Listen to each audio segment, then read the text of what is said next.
Hi and welcome to my channel. Just want to quickly say thank you to all my subscribers and the new subscribers. I just noticed there was a few more I've recently gotten. And yeah, I really do appreciate the support with subscribing, liking, commenting. It really makes a difference. It helps to grow the channel, like they say, it really does. But it's really, I really do appreciate it. I just want to put that out there to you guys. Yeah, I'm really grateful for that support. And it not just helps to grow the channel, but it helps me to tap into the energies and get the right information to you guys as well. I also want to say that I'm probably uploading this later, like a little late in the month probably, by the time you guys get to see it. But I'm still going to recommend taking a look at the astrological highlights video I do, which is not a card reading. It shows the charts. For those of you that are new, you might not know what that's about. But it's not just covering full moon and new moon, but I also talk about certain dates where there's specific aspects to take note of. And how to work with them and how they might play out in our lives, kind of thing, for us individually. So yeah, it's well worth taking a look at because there's some aspects all the way through to the very end of July. So it hasn't, so it's still well worth taking a look at that video because it really, I do it to dovetail the readings of the rising signs. So yeah, it's worth taking a look at because it's going to help you make the absolute best you can out of all the energies each month. So yeah, so we'll jump into your reading. You don't have that many cards, so let's see what's come through for you, Scorpio risers. Oh, that's good. That's not the full moon eclipse. So this is the new moon eclipse, bringing in the new, right? Because it's new moon in a massive way. Now we are actually already in the doorway of the eclipses that are going to happen in September. Because if any of you aren't aware, it's not just the few days before and after with this big energy. The energies can be felt at least 3 months before and after the actual event of the eclipse itself. Now, this is going to be in sidereal Aquarius. Sorry, no, that's new moon. The full moon's going to be in sidereal Aquarius. This is going to be in sidereal Virgo, which is in your 11th house. Friendships, groups, social circles, hopes, wishes, dreams. We're starting off big, Scorpio. That's fantastic energy. Lilith. Woohoo! Lilith, asteroid, yes, she's an asteroid. But Lilith gives me not just Pluto vibes, but new moon vibes as well, because the darkness, we can't see the new moon when it happens, usually, and that's an eclipse. But yeah, so liberation and empowerment is what Lilith is about, and I think that that's going to be a very big thing for you. Maybe the idea of healthy friendships, new friendships, is going to liberate and empower you, or vice versa. 4th house. You're kidding. Because I mentioned Aquarius, right, which is the full moon before the new moon eclipse. The full moon eclipse is going to be in Aquarius, but this, we don't have the full moon eclipse card, but this is Aquarius in your 4th house. Friendships, groups, social circles, Aquarius. Maybe your family has a friendly vibe. Family members have a friendly vibe with you, that a lot of you can be more friends than just regular siblings or something like that. Maybe it's like best friends or something like that as well. There's something big and good happening. Vesta, home and hearth, the heart of the matter. Like what fires you up? What's deep in your soul? What's at the heart of it? Oh, an ascendant. How the world sees you. 11th house can be also about technology, communication in that sense, friendships, groups, social circles, communities. Might revolve around the home, like your home might be like a home base kind of thing,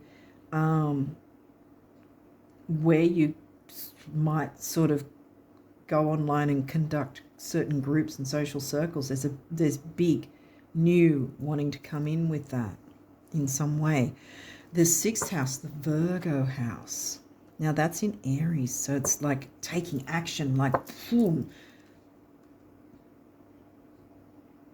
jumping out, being impulsive. The work, health, and duty area of your life, health, duty, service to others, the Virgo themes. And that's your rising sign, being seen as being, how do I put this? Because this is giving me good energy. We started off with the biggest of the new moons that we can get, is the eclipse. So there's a big, powerful energy that wants to bring in the new for you. And here we go, empowerment and liberation, smack bang next to it. A healthier groups, healthier group dynamics of some sort, maybe groups, social circles, communities. You're going to be seen, how the world sees you, being impulsive, but taking action and being impulsive in a healthy way. Virgo's all about healthy doing things in a healthy way, attending to the details, that sort of thing. The 9th house, broadening your horizons either spiritually, academically, or on a long journey. Where's the 9th for you? The 9th is in Cancer. Oh, yeah.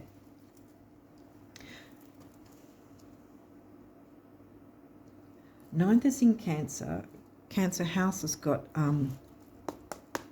Aquarius. 9th house is expansion and growth. Again, we've got the family energy here, though, see? Because Cancer is covering the 9th house, but then there's the Cancer house with Aquarius. So there's this friendliness, expansion and growth, having the wider world see you take healthy, impulsive action with regards to groups, communities, social circles, and the wider world. Sagittarius, Sag house, and now the Sag sign. Again, this energy imbues power, superior confidence, and enthusiasm with faith, good fortune, and authority. Yes, like I said, Aries, being impulsive in a healthy way, taking authority in this dynamic, in this way to set things in motion. Digging. Now you're Scorpio, so you like to dig under the surface kind of thing, and this also gives me the idea of building, like digging up and tilling the soil so then you can plant your seeds and grow things. Grow, expansion and growth. You've got the Sag house and the Sag sign. Sag's in your 2nd as well, so this is going to have something to do with your finances, your money, your values, what you value, what and who you value. Friendship groups, social circles, and family. Taurus. Yeah. The Taurus house. Now we've got the Taurus sign. Taurus is, that's your descendant in the Libra house. The energy around you shows the abundance of nature. It is rich, earthy, and productive, yet relaxed and slow. How you communicate, like a Taurus, with all your relationships. And friendships, groups, social circles, and family are all different types of relationships, all intermingled. But there's an opportunity for empowerment and liberation in some way. Really, really big, powerful energy wanting to come in and help you out, help you grow. See, she's growing. She's looking towards the stars. And so should you. Okay, these may or may not have reversals. Well, it's good that this isn't reversal. Trine sextile, symbiosis. That's an aspect. Trines and sextiles are the easiest aspects. You want those in as much as you can. And this is saying all these energies, yeah, easy go, easy flow. And what's this? Venus, beloved. Beloved. Wow, okay. Getting to the heart, the half, the core, what fires up your soul, you know? Might sound Piscean, you didn't get Pisces or 12th house, but what fires you up? What are your wishes, hopes, dreams? Excavate those. Till the soil. Treat yourself as a beloved and treat your wishes, hopes, and dreams as beloved as well, so that you have this empowerment and liberation coming in. So I think that a few of you are getting things about finances, money, you know, like building it coming in, expansion and growth, you know, which is going to liberate you. I mean, we all feel better when our finances are looking healthier, taking action, you know. Financial health. I think there's a lot of expansion and growth that wants to come in for you, Taurus, and the second house, and then the Taurus sign. So it'll have to do with interacting with others, the other, whether it's business, friendship groups, because the Aquarius in the 4th, friends like family or family like friends, if that makes sense. But having that support, see, empowering and liberating each other perhaps. The other in the 7th. And it's easy, gentle energies, easy, supportive energies, helping you to nurture the wishes, the beloved wishes you have, so you can empower and liberate yourself by going after those, yeah. Chasing them, if you want to call it that, but by tilling the soil and getting in there and being a little bit, what was the word for it? Impulsive in a healthy way. Not all impulsivity is bad, and certainly not in this reading. It's not looking that way. Okay, so we've already covered the astrology cards. Okay, so some numerology cards here. We have patience, 2, the number 2. So we've got the sacral chakra, creativity, healing, relationships, and that's a relationship number. Having a bit of patience with this.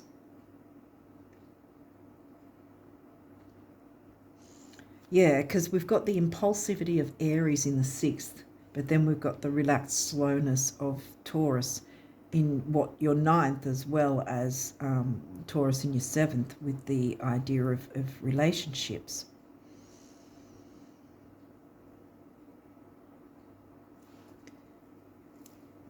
Taking impulsive actions with health duty, service to others, details, all that sort of Virgo themes, how the world sees you, taking impulsive action that way, but taking a more gentle approach with your relationships. What else have we got? Creativity. Now we've got the solar plexus, creativity, personal power, self-worth.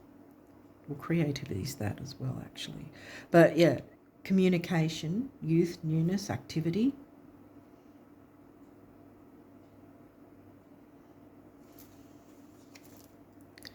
Spiritual career. Okay. Might involve working with others, though, because you've got the other sign there, but there's a symbiosis, working with others, you know. Treating your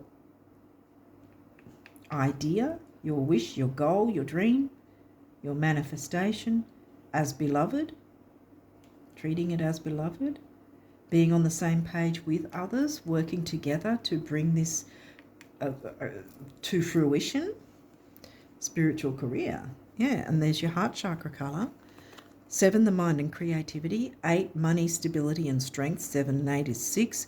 Temporary opportunity, focus, detail, dignity. Don't know if that's off camera. Hopefully it's not.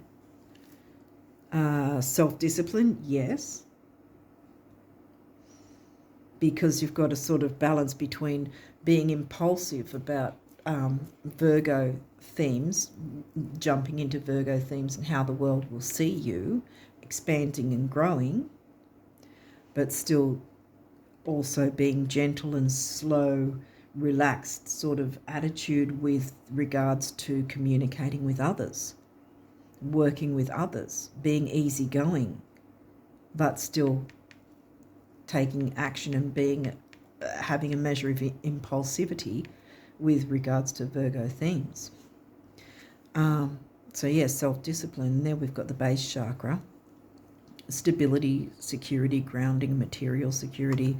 4 is the number of the builder. 1's personal power. 4 and 1 is 5, freedom and change. Heart chakra colour again. Getting to the heart, the half, the core, what motivates you, what drives you, what lights you up. You know, looking at how to bring that about, bringing in the new, loving, you know, giving your manifestations love, treating them as beloved, the what you're wishing for, because liberation and empowerment is what Lilith wants to bring you with that. Leadership, you're taking the lead. Yeah, because you're going to be seen in being impulsive in a healthy way while still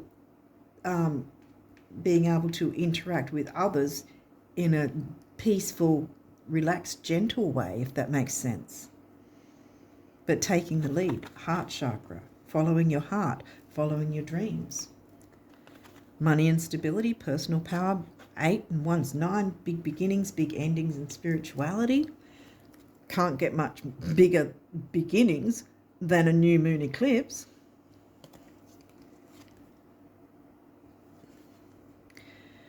Do you know the real reason the rich keep getting richer? No, besides interest income. No, besides me pulling strings for them. Right, the thoughts they think. Thoughts anyone can think that make those other things happen. Yank, the universe.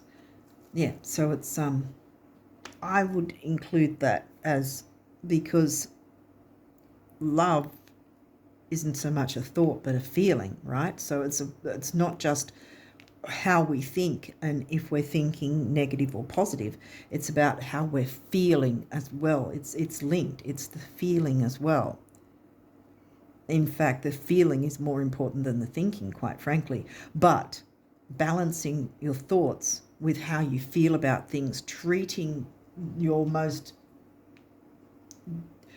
deepest heartfelt wishes, heartfelt dreams and desires, wishes, goals, ambitions that you're wanting to bring about, treating them as beloved, bringing them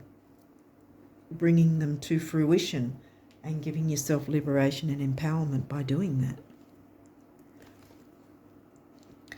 It's kind of strange, but when you know exactly what you want to create, first you have to define it in terms of the end result. Second, you have to physically move toward it. And finally, you must let go of how you think it will actually show up, at which point the thing you want starts coming to you on its own terms from a direction completely unexpected, not unlike a cat, the universe.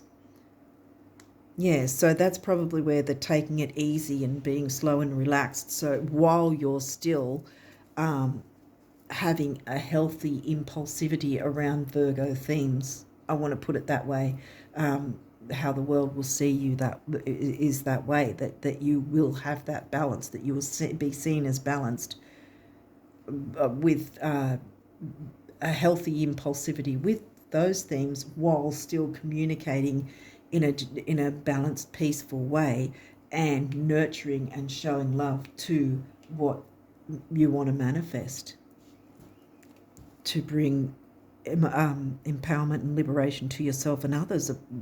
Remember, the other is the Libra house. Okay, so guardian angels, balance, Libra. We were just talking about Libra, the Libra house, covered by Taurus for you. Difference is a necessary part of human evolution, and everything in life is comprised of opposites which together might make life whole. If you light a candle in a room already flooded with light, the light of your candle would be indistinguishable from the light which already exists. Because of darkness, we are able to perceive light. Both are necessary. Darkness. Oh, of course. Because of darkness, you will see light. See how much light is around her? Yeah. Expansion and growth. At the very least, it's going to be expansion and growth with your self-worth, because Taurus covers self-worth as well as everything else you value. People, things, money, things of value, whether that's items or people or yourself. Invitation. We, your guardian angels, ask you to invite us into your heart. Talk to us at any time. Share with us your fears and concerns, as well as your joys and pleasures. There is no need to be formal, for we have known you since before the dawn of time. In fact, we know you better than you know yourself, and we love you just as you are. I think I want to put that on the patience card. So having patience with yourself, patience with others, is going to be the key to success, expansion, growth, and while also, like I said, being impulsive with Virgo type themes of details, duty, service to others, and to yourself, filling your own cup as well, so that you are able to be of service to others, you know.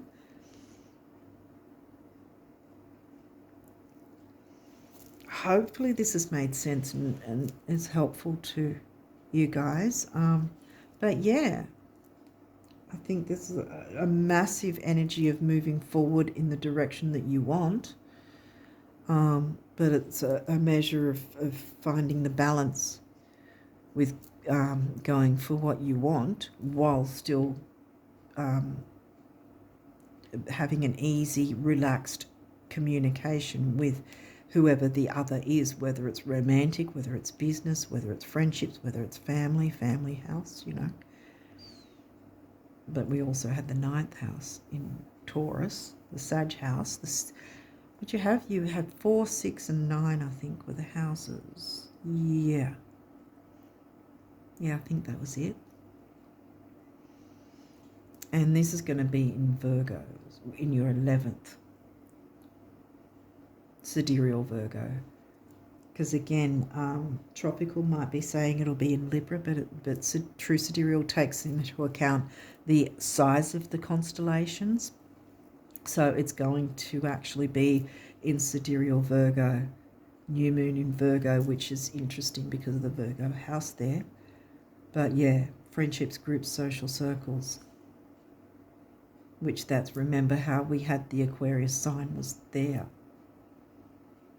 And that's in your Aquarius house. So something to do with friendships and family, but you'll be able to balance it all out. And there'll be a lot of overall harmony, I want to say. Liberation and empowerment is, you know, right with the eclipse. And you can jump into those energies now. That's why you're getting the reading. That's why you're getting this card now, because we're already in the doorway of both eclipses, even though this will be in late September, because of the 3-month pre-stage, pre-shadow, if you want to call it that. Just like retrogrades, the same sort of thing, except with the eclipses, it's at least 3 months. But this is really good energy, so you're moving forward in a really big way. Yeah, hopefully this has made sense to you and helped in some way. But I'm going to leave it there and wish you guys all the best of luck with July and onwards. And until next time, bye for now.